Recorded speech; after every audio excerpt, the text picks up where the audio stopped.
अस्सलाम वालेकुम वरहमतुल्लाह खुशामदीद फिर से आपको हमारे यूट्यूब चैनल जेके स्टडी इन्फो में। आज का ये वीडियो बहुत ही खास होने वाला है। इस वीडियो में हम बात करने वाले हैं जे.एंड के बजट रिजल्ट 2025। चीफ मिनिस्टर ने खुद क्या कुछ कहा है वो भी हम यहाँ पर इस वीडियो में देखने वाले हैं।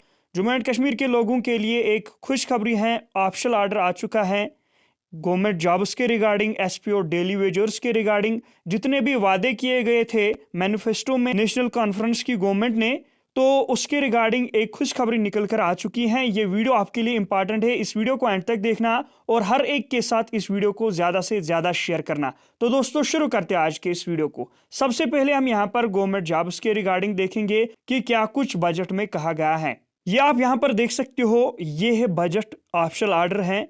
यहाँ पर सबसे पहले हम बात करेंगे एम्प्लॉयमेंट के बारे में। यहाँ पर मेंशन किया गया है कि जम्मू एंड कश्मीर में हमने रिकॉग्नाइज किया है कि यहाँ पर सबसे ज़्यादा अनएम्प्लॉयमेंट है, और साथ में यहाँ पर इन्होंने कहा है कि हमने देखा कि जेकेपीएससी और एसएसबी जो है वो बहुत ही स्लो काम कर रहे हैं रिक्रूटमेंट के रिगार्डिंग, और इसी को मद्देनज़र रखते हुए हमने ये फैसला लिया है कि जो रिक्रूटमेंट होने वाली हैं वो फास्ट ट्रैक मोड पर होने वाली हैं, और जो भी रेफरल्स होंगे, जो भी वैकेंसीज होंगे, उनकी रिक्रूटमेंट जल्दी से आएगी।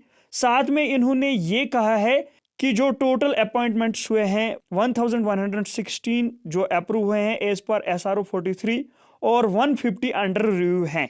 और साथ में इन्होंने ये भी कहा है कि वेकेंट पोजीशंस जो रेफर हुए हैं रिक्रूटमेंट एजेंसीज को वो आइडेंटिफाई किए गए हैं, और साथ में 10,000 पोजीशन जो रेफर की गई थी JKSSB और JKPSC को, उसमें 7,376 की जो वैकेंसीज हैं उनकी नोटिफिकेशन इशू की गई थी, और 690 वैकेंसीज का एग्जाम कंडक्ट किया गया है।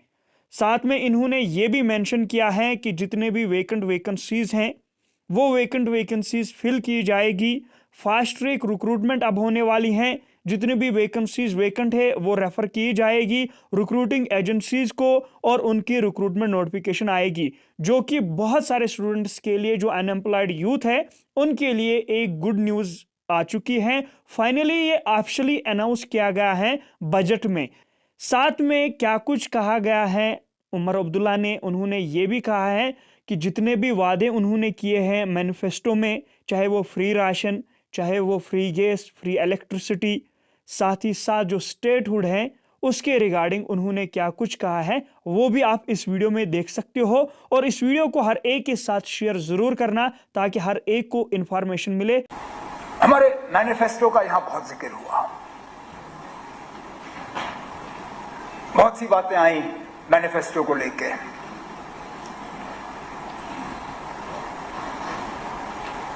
हमने सोच समझ के वो डॉक्यूमेंट तैयार किया।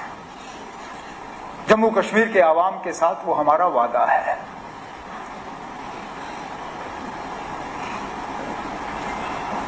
हमने जब ये मैनिफेस्टो लोगों के सामने रखा, हमने उन्हें ये कहा कि हम आपसे 5 साल का मौका मांग रहे हैं।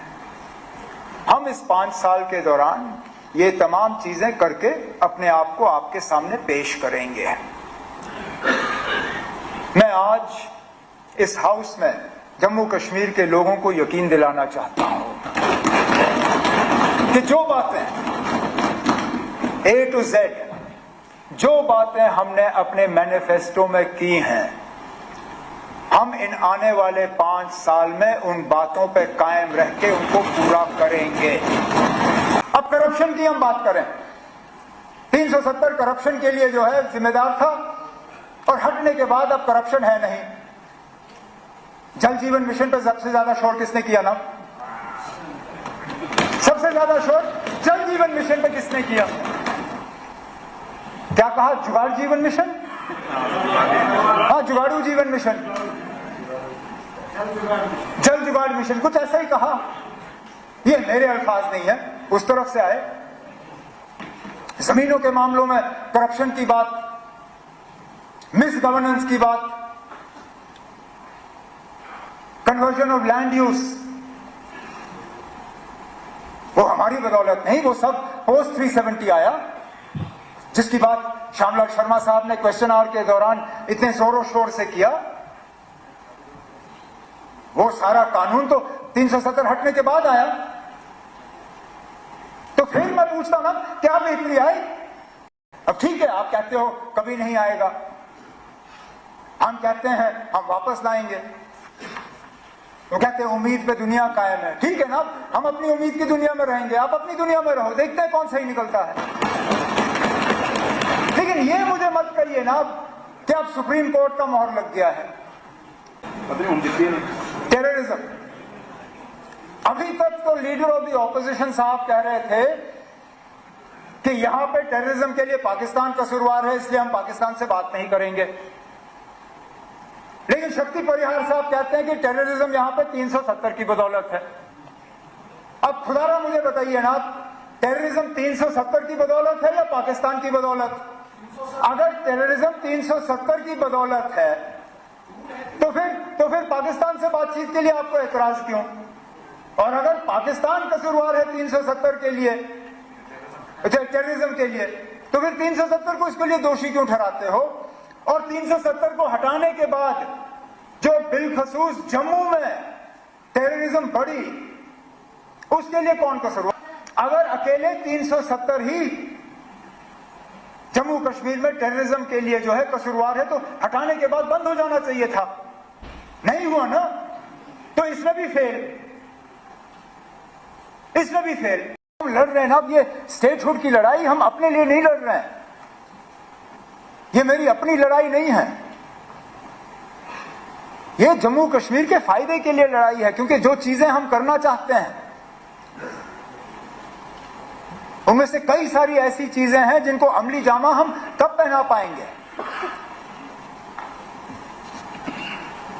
जिन चीजों को वापस लेने की जरूरत है, जिन चीजों को बदलने की जरूरत है।